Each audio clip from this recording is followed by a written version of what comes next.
Assalamualaikum warahmatullahi wabarakatuh. Halo teman-teman semuanya. Bagaimana kabar hari ini? Semoga teman-teman dan kita semua senantiasa dalam keadaan sehat, diberikan kelancaran, kemurahan rezeki serta perlindungan dari Allah Subhanahu wa taala. Amin.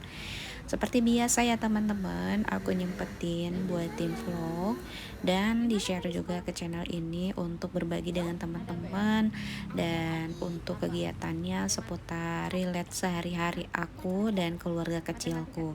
Nah, ini tuh suasana sore, jadi aku lagi di perjalanan menuju pulang ke rumah setelah menjemput Alia di sekolah. Sekarang Alia sekolahnya kan jam sore ya teman-teman. Kebetulan abinya pulang kerja juga di jam 5, jadi mampir ke sekolah dulu. Akhirnya kita bertemu di sekolah dan pulang mampir dulu ke Bakso Malang langganan. Ini nggak jauh dari rumah aku sih sebenarnya, secara jarak tetanggaan gitu, tapi jarang ke sini. Dan kita memang udah sering ke tempat ini sejak dulu berdomisili di Cibitung dan Alia masih bayi. Sekarang tempatnya udah berpindah mendekati bakso ini, malah jadi jarang ke sini. Dan sambil biasa ngobrol-ngobrol sama Alia gitu kan teman-teman, Masya Allah, ini tuh bakso Malang yang memang favorit banget.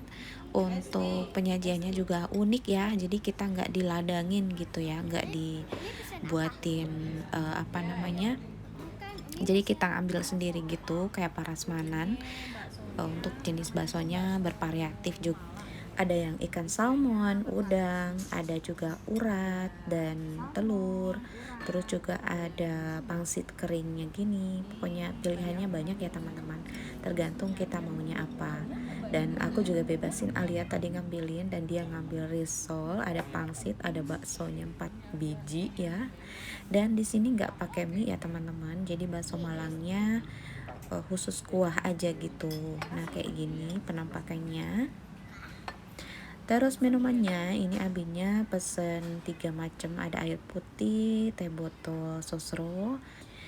Oh ya, ini tuh hari-hari pertama masuk sekolahnya Alia. Sekarang Alia udah duduk di kelas 3 Madrasah Ibtidaiyah di salah satu sekolah swasta di Tambun Selatan, Bekasi.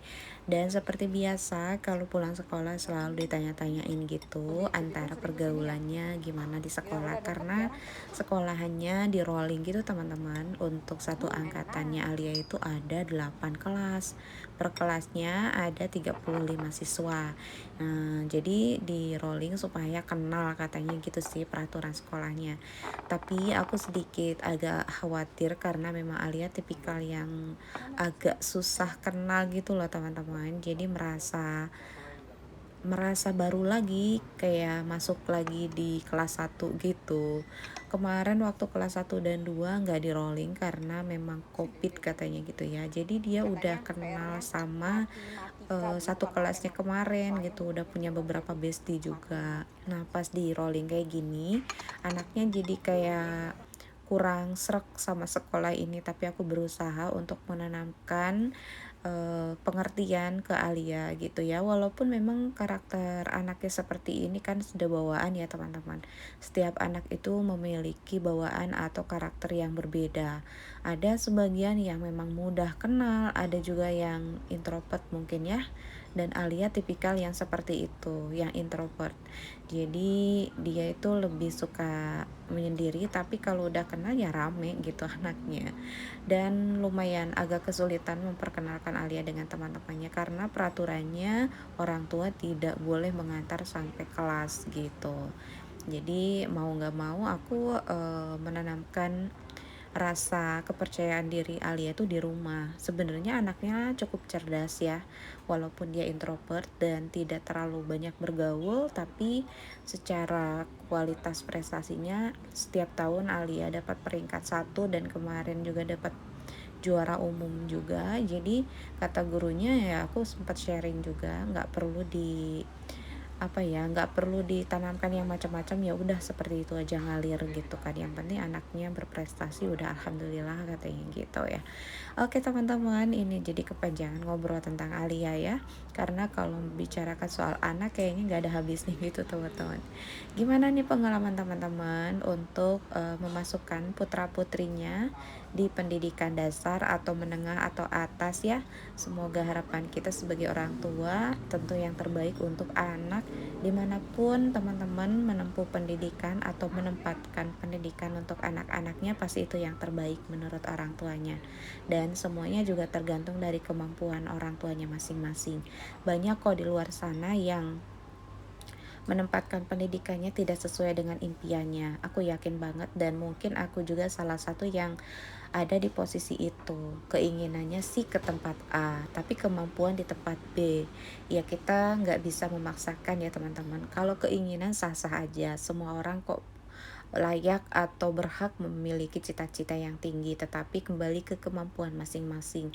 Yang penting kalau misalnya teman-teman kedapatan yang memang pendidikannya kurang baik atau kurang sesuai dengan kriteria kita, ya kita tanamkan di rumah sebisa kita, semampu kita. Aku yakin banget, dan aku juga memang ada impian anak itu sekolah di tempat yang ini, tapi sekarang di tempat yang ini karena kemampuannya kita di tempat yang ini gitu. Tapi di sini letak rasa syukur kita ya harus ditanamkan juga ke diri kita, ke keluarga kita, supaya nggak kufur nikmat gitu teman-teman.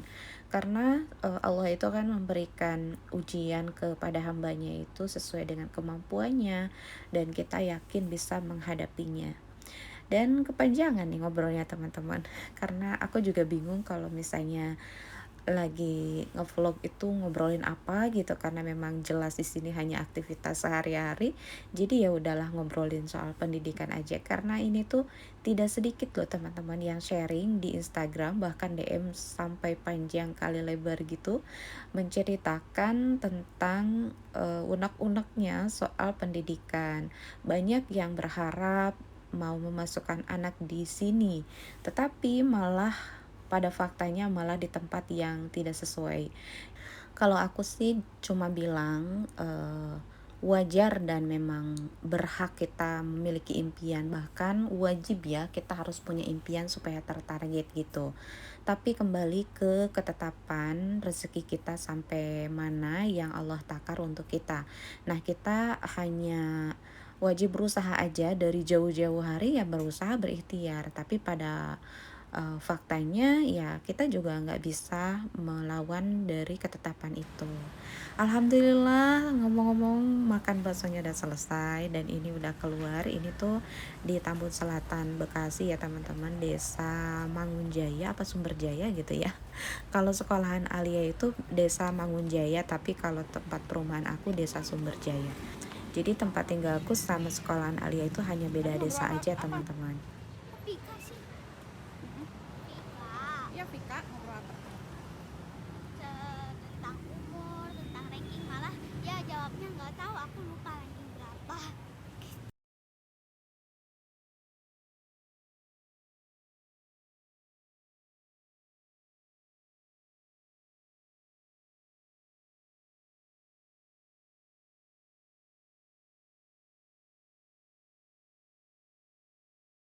Nah ini aku udah sampai rumah ya teman-teman. Tadi aku mampir belanja ke Kang Sayur sebab stok di kulkas udah habis.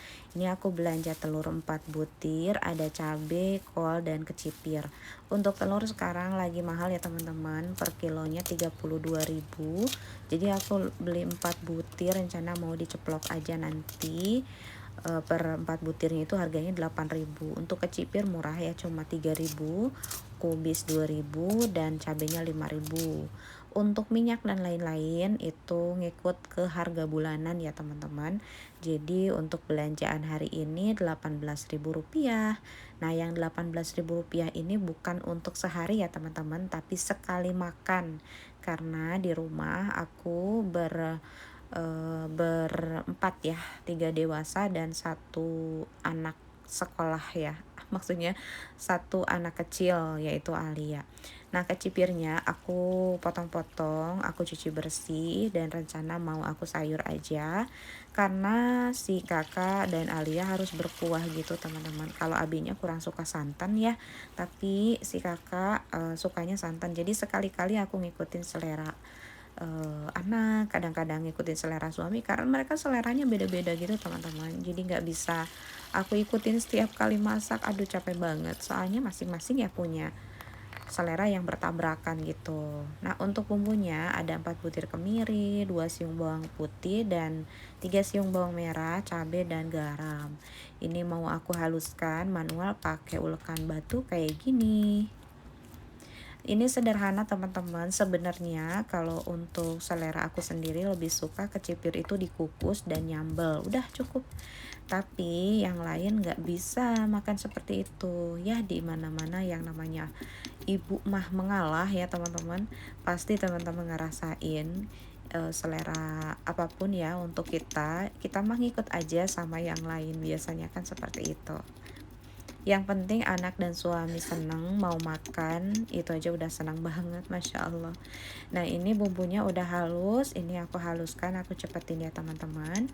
Ini juga sesuai selera aja, ini aku ngasal karena memang suka ngeliat ibu masaknya kayak gini, jadi aku ngikutin aja. Sebenarnya kalau ditumis-tumis juga ini ya bisa, dan aku sempat lihat juga tadi resep di YouTube untuk kecipir, ada yang masak seperti ini. Jujur kurang familiar untuk si kecipir ini.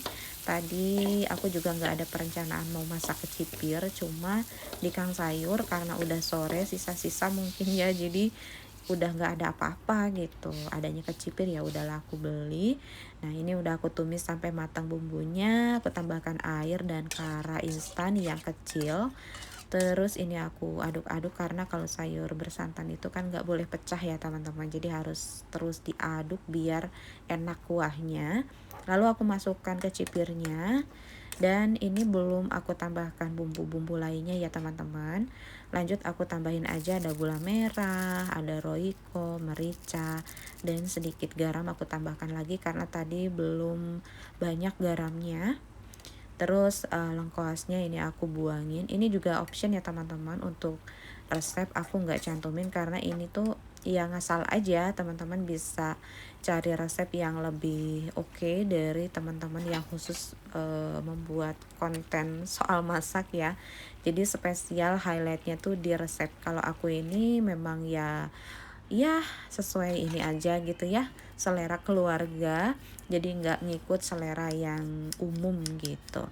Nah, berikutnya ini aku mau bikin bakwan kol atau kubis. Di kulkas juga udah nggak ada apa-apa sih teman-teman, biasa ya kalau tanggal tua itu memang ya sisa-sisa aja gitu, apa yang ada di di kulkas biasanya kita masak, tapi aku beneran udah habis, sisa hanya cabe sama beberapa helai daun bawang gitu ya. Oke, ini udah aku irisin semuanya. Bisa juga ditambahin wortel ya teman-teman, kalau ada diparut itu kayaknya lebih oke. Untuk bakwannya aku tambahkan bahan keringnya. Ini ada tepung beras 3 sendok, bukan sendok sih, takarannya itu pakai khusus takaran yang gede kayak gini teman-teman. Terus aku mix sama terigunya kurang lebih 4 takar, sedangkan tadi tepungnya 3 ya. Terus aku tambahin ada garam, ada roiko, ada merica juga. Terus aku di sini dikasih sedikit salsa ya teman-teman, karena kalau kalau bakwan gurih dari Sasa itu kayaknya enak gitu. Terus aku tambahin air, ini takarannya juga aku ngasal aja, jadi sedikit-sedikit sesuai dengan selera aku ya teman-teman. Terakhir aku tambahkan daun bawang. Oh iya, aku juga menambahkan apa tadi tuh apa sih, ketumbar, astagfirullah lupa. Tadi aku tambahin ketumbar biar wangi. Biasanya aku tambahin daun jeruk tapi lagi kosong. Terus ini aku goreng dengan bentuk tipis kering ya teman-teman. Jadi aku tuh lebih suka bakwan yang tipis kering. nggak begitu suka yang tebel bulat gitu loh teman-teman, nggak tahu kenapa ya, tapi itu kembali ke selera. Ada juga yang lain sukanya bakwan yang tebel dan bulat. Nah ini wajannya karena nyucinya pakai serabut kawat gitu ya teman-teman, jadi mengelopek gitu loh. Katanya sih bahaya, tapi gimana ya, karena udah dibeli ya aku berusaha buat ini aja, buat nggak terlalu digosrek-gosrek pas masaknya gitu biar kulitnya nggak ngikut. Tapi kalau nyucinya ya karena udah terlanjur jadi ada putih-putihnya gitu, agak sedikit lengket sih teman-teman. Tapi ini juga udah lama banget, wajahnya udah mau 6 tahun, jadi wajar ya, namanya barang pasti ada masanya rusak. Oke, masaknya udah selesai ya teman-teman, nggak kerasa aku tadi bingung mau ngobrol apa, tapi ternyata banyak yang terlintas. Ya udah aku obrolin, semoga bisa menghibur dan bermanfaat untuk teman-teman dan bisa menyemangati juga untuk yang lainnya. Sampai di sini dulu share kegiatannya. Mohon maaf bila ada kesalahan dalam penyampaian, dan skip bila ada yang unfaedah, dan ambil bila ada yang berfaedah. Sampai ketemu di next video. Assalamualaikum.